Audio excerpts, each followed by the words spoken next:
What's going on, and welcome into another edition of Pels and Whistles presented by Bet Online right here on the Believe Network. I'm Daniel Salerson alongside Rel Myers. Hope everyone in the city of New Orleans and Louisiana, wherever you may have celebrated Mardi Gras, hope you had a safe and happy Mardi Gras week and festivities and have a good All-Star break. And we are back at it here as the Pelicans begin the unofficial second half of the season. They are north of the border tonight as they take on the Toronto Raptors, part of a 2-game road trip that ends on Saturday against the Fighting Josh Harts and the New York Knicks. Rel, how was your All-Star break? How was Mardi Gras?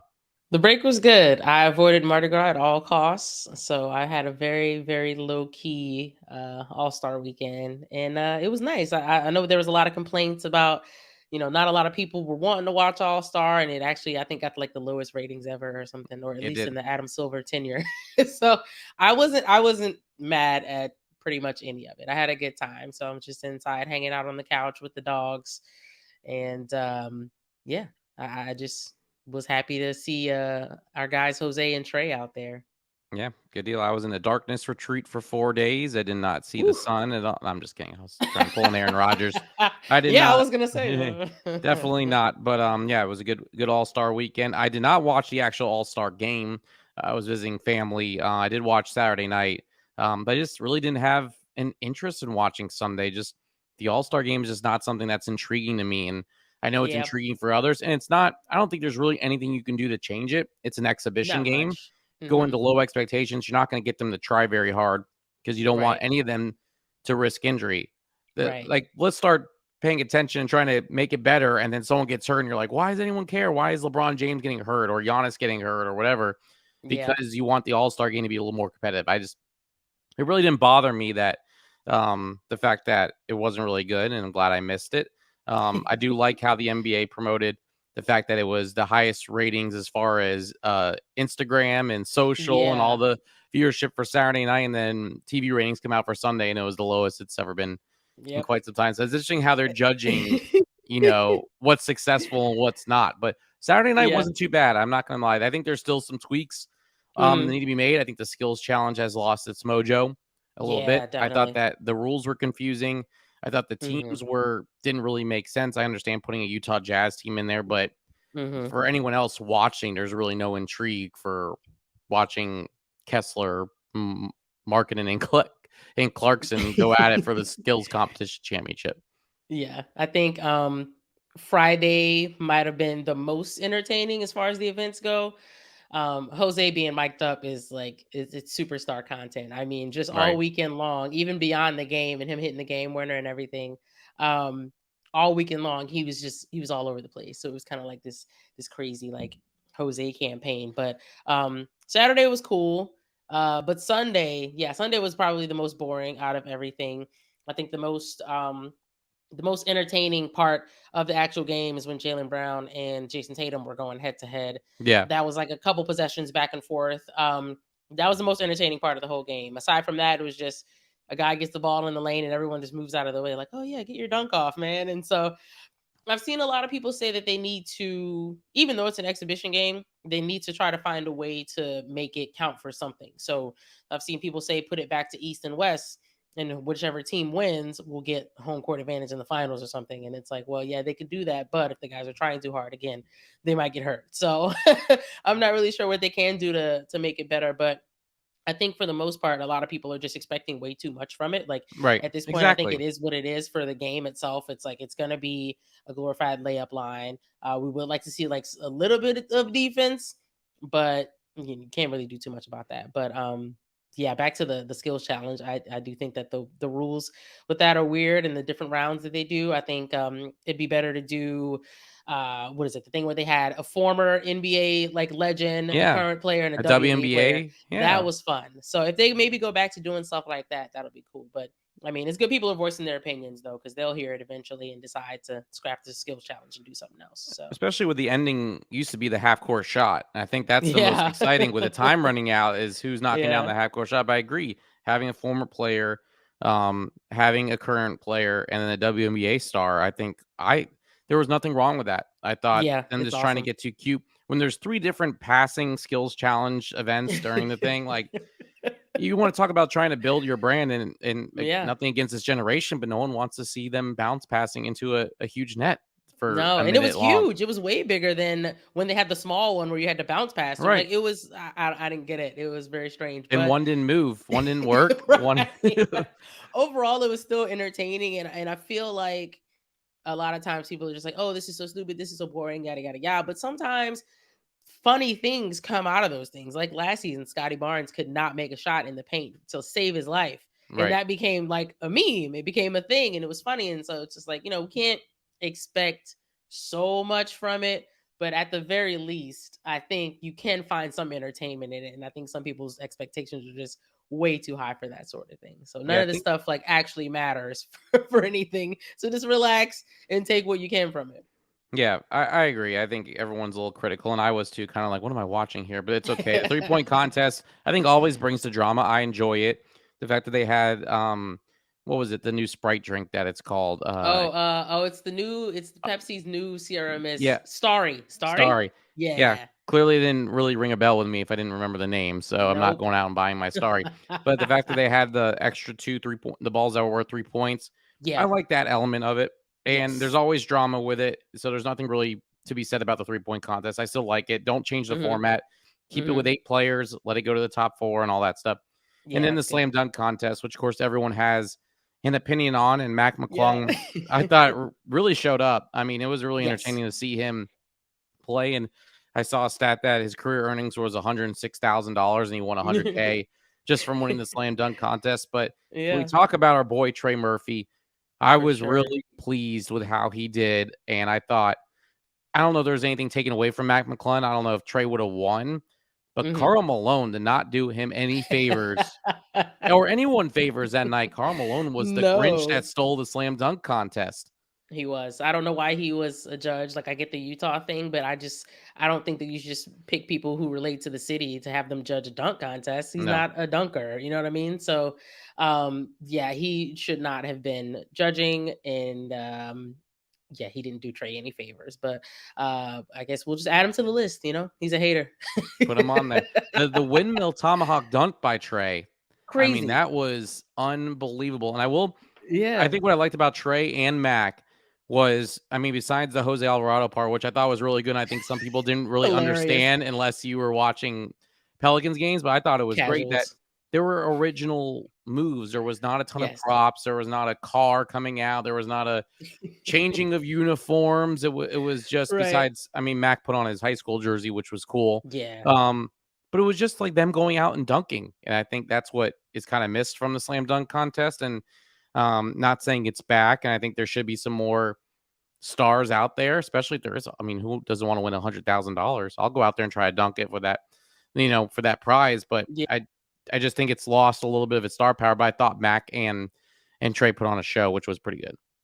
I saw Matt getting a whole lot of hate, and I saw him getting some hate from some Pelicans fans too. They thought that Trey got robbed, and I definitely get it, but it's funny to see people say the NBA basically bought in a ringer for the dunk contest. Like he's basically a professional dunker. Like this is what he's known for. This is what he's been doing since high school. I've been watching this kid for a really long time. So when I saw that he was going to be in the dunk contest, I was like, oh, that's pretty cool for him. And so people are like, "Oh yeah, he wasn't even in the league, and Philly only signed him just so he could do the dunk contest." And it's like, okay, well, he was going to do it regardless, Yeah. but they went ahead and like put him on a two-way or whatever.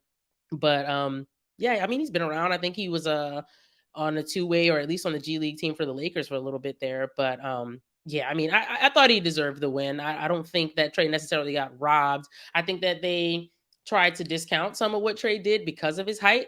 And sure, if Mac had done the Yeah. same things, it would have been harder because he's shorter. But I thought his dunks were cool. They were, things that we hadn't necessarily seen before, as far as like, double pumping or double clutching or whatever you want to call it. Um, but yeah, I had fun with the event in general. So that's really all I could ask for. Yeah, pretty good Saturday night for sure.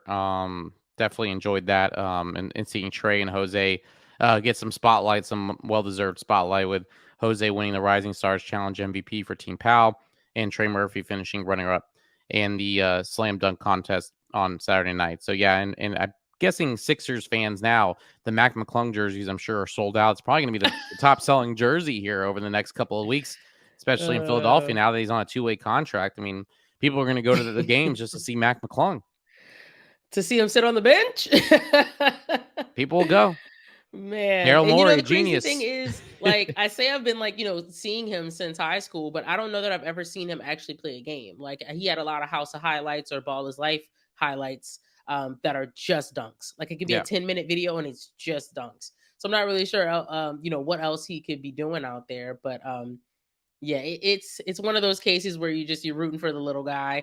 It's a really cool thing that happened for him just to see this progression and then him winning the dunk contest. So I don't know. They'll probably invite him back next year, and he'll get to defend his. Do they do that? Do people even like do the dunk contest multiple times anymore? I mean, if you're Mac McClung, I think you do it. I think he said he would, but Yeah, I don't know if some people do it again because it does. I mean, it takes a lot they're of work scarred. to practice. You're scarred. I don't Yeah. think Quentin Grimes should do it again. I mean, he did the same dunk twice, just putting his Oh, arm through the Jericho. hoop. Jericho Jericho, Sims. I'm sorry. I Yeah. don't know. No, sorry, Quentin Grimes. Didn't mean to. Quentin was But making those 3-pointers in that Rising Stars game. That was yeah, sick. yeah, but Jericho. I think he just did the same thing twice, putting his arm through the rim. And I know it was either Draymond or Reggie was just not impressed with what he was. Oh, Mm-mm, Draymond was like, I yeah, he wasn't. he moved one of his arms in after the dunk to try to make it seem like he put both through. But He pulled himself up on the net too. yeah, It's like, bro, come on, no, man. You did the definitely same thing twice. valiant effort. But again, nothing that I could do. So I'm not going to really trash him as much for trying. Yeah, But yeah, he's I in the think league and I'm not. he's in the league and I'm not, and it was still a solid performance, so pretty Yeah, happy with how everything went. But now it's crunch time for the league and crunch time for the Pelicans here yeah, as they make their way through the final 23, 24 games of the season. And it starts with a tough road trip at Toronto, at New York. They have one of the easiest schedules in the NBA, but Rel, here's my thing. I mean, I know they're without Zion. I know he's a big part, but the rest hmm of the team is now healthy. Dyson Daniels and Larry Nance both listed as probable for tonight's hmm game. So, as far as what we saw earlier in the season without Zion and some games without Brandon Ingram, no excuses now. It's time for this team to get back on track and really push forward one of those top six seeds in the Western Conference. Yeah, we're in that put up or shut up time of Right? the year now. So we're 59 games in. So what, we got 23 left. Yep. They're 30 and 29, seventh place. They're not that far behind the third seed, I don't think. Maybe like 4 games back or something like that. But also you're only a couple games ahead of whoever's behind you too. So I think for me, still the goal is to get sixth. If we can get higher than that, that's great. But I really Yeah. just don't want to deal with the play in again. But yeah, it's time for those guys to really lock in, and we got to start winning some games. And that 10-game losing streak really hurt us. I don't think there can be too many more, even like a 2-game skid from this point moving forward. Like, if you drop one, you need to get back 2 more. You know what I mean? So I'm curious to see how things shake out. And even though our strength of schedule says that it's easy, when you look at there's an all-star on like every team that we got to Yeah. play. So it's like, when you look at it that way, feels a little less comfortable. But um, you can beat anybody on any night. So hopefully they really kind of seize the moment and go for it. Yeah, you're right. I think like on road trips like this, splitting it is definitely a must. Can't go 0-2. Yeah. Got to go 1-1 or 2-0, because the margin of error in the lumped up Western Conference is you go on a Yeah. couple game winning streak, you're catapulting to 3 or 4. You hmm drop 2 or 3 games in a row, you're dropping down to like, do I even make the play in because of Yeah. how close everything is? So, as far as a 10-game losing streak, a 5-game losing streak, that's out the window. You can't do that hmm anymore, or you're going to find yourselves trying to get into the playing game or battle for seeding in the playing game. I know for the Pelicans to take that extra step, I think making the top 6 definitely has to be the goal for this team. So, it was a disappointing way to end with the Lakers and how they play there. I think it was kind of everyone was checked out, and I think they weren't the only team that dealt with it. But hmm now it's time. You're refreshed. You're back at it.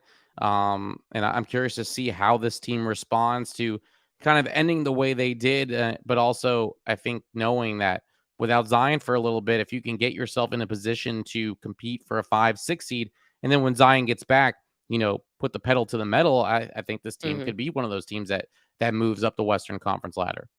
Yeah. I've had people ask, what do they think? is really going to come up the next, I don't know, 3 or so weeks that we're not expecting for Zion to be playing, or they're asking things like, when do I think Zion's going to be back? And I'm like, I don't know. I don't expect to see Zion in the month of March at all.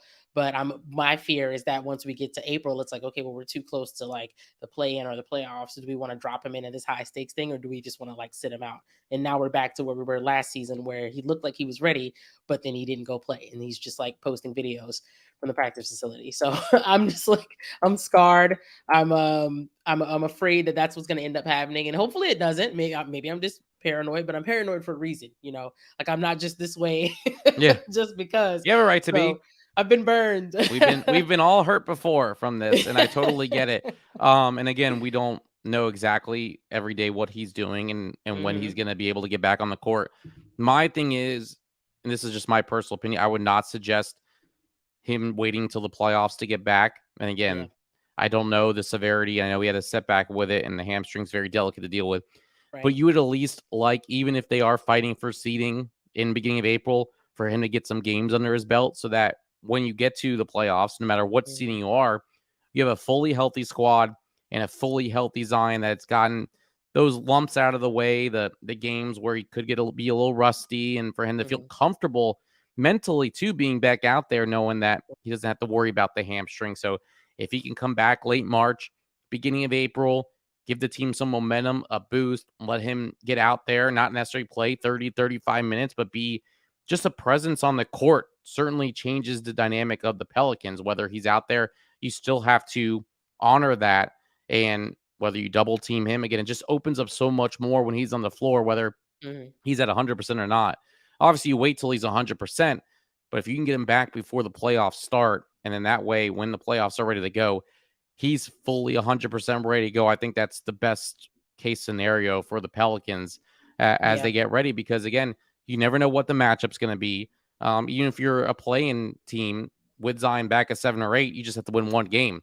And I feel Hmm. like you have the confidence in yourself that once you get in with a fully healthy team, you can beat pretty much anyone in the Western Conference. I know some people might not believe that, but you Hmm. saw the results at the beginning of the season of what this Pelicans team is capable of. So you put a healthy Zion and a healthy Pelicans out there, who knows what can happen. So I think that's the goal. Get him healthy, get him in there for a few games before the playoffs start, get him into a rhythm, and then really see what he can do come postseason play. Yeah. I think I'm not even afraid of like them ending up in eighth and having to face Denver in the first round. Like Yeah. I'm not afraid of They play Denver. Denver We've well, especially on the Yeah, road. we exactly. So and to some people that might sound insane, but if you've watched them play Denver, I mean, they might have dropped one, but they won the first one against them. Um I think it's I don't want to say a favorable matchup, but I just think that it's not scary, especially if we're healthy. If we don't have Zion, that's a totally different story. But if we do have Zion, I like our chances at putting them away, and it would kind of add to the fun discourse around Jokic right now and how he's getting ready to get that third MVP. Yeah. So it doesn't bother me much with that, but anyhow, yeah, I feel like if we went against Denver in the first round, um, and I needed to pull up Bet Online and put $1 on it, I'd do it. All right. Well, that's the cue. We're all putting $1 on. Are you putting $1 on tonight's game between the Pelicans and the Raptors? And like clockwork, OG Ananobi is going to be playing tonight for the first time in a little while, and I'm still going to put $1 on the Pelicans. I'm going to All do it. right. Well, hopefully you're doing it on Bet Online. They remain your number one source for all your sports betting this season. Everything from pro and college basketball, UFC, MMA, NHL, and more. Remember, March Madness is right around the corner. I am so excited for that. You'll always find the latest odds, team matchup info, player news, and game trends with live betting options, free contests, and live scores for almost any sport or game imaginable. Bet Online is truly the fastest and easiest way to bet on all of your favorite leagues and events. Head to the website today. Use your mobile device to join and receive your 50% off welcome bonus that we've talked about all season long with your first deposit. Use the promo code BELIEVE, that's BLEAV, to receive your rewards.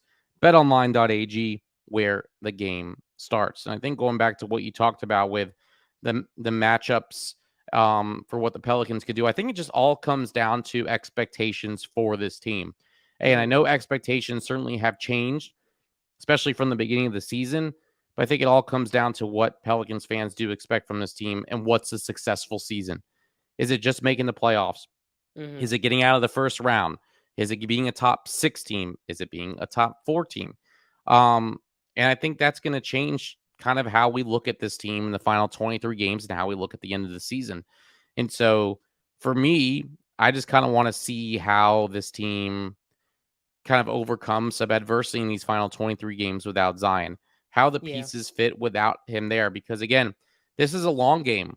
Hmm. And I know some wanted David Griffin and Trey Delaney to make a move to maybe put this team over the top. But, this is another chance for them to evaluate what pieces need to be, assembled during the offseason to get this team to that next part. And you have the core set of guys. They've constructed a really good roster that complements one another when they're fully healthy, when they're playing well, with the right coach in place in Willie Green, at least in my opinion. Now it Yeah. comes time to what you expect from this team. So for me, I think getting in as a top 6, no matter the outcome in the postseason, Hmm. for me, it would be a very reasonable expectation. I think that Yeah. could be something that I would feel happy with this squad. And you never know who that 3 seed could be, and you never know where they could go. But getting back into the postseason again, how often has this Pelican squad made the postseason in back-to-back years? Has it happened? Probably never. I wanted to look that up recently. I'm glad you brought that up. I don't think that they have. Right. And so you have to start with growing a winning culture. And I think it doesn't happen overnight. And I know you want to see this team playing in the second round in the Western Conference Finals. I get that.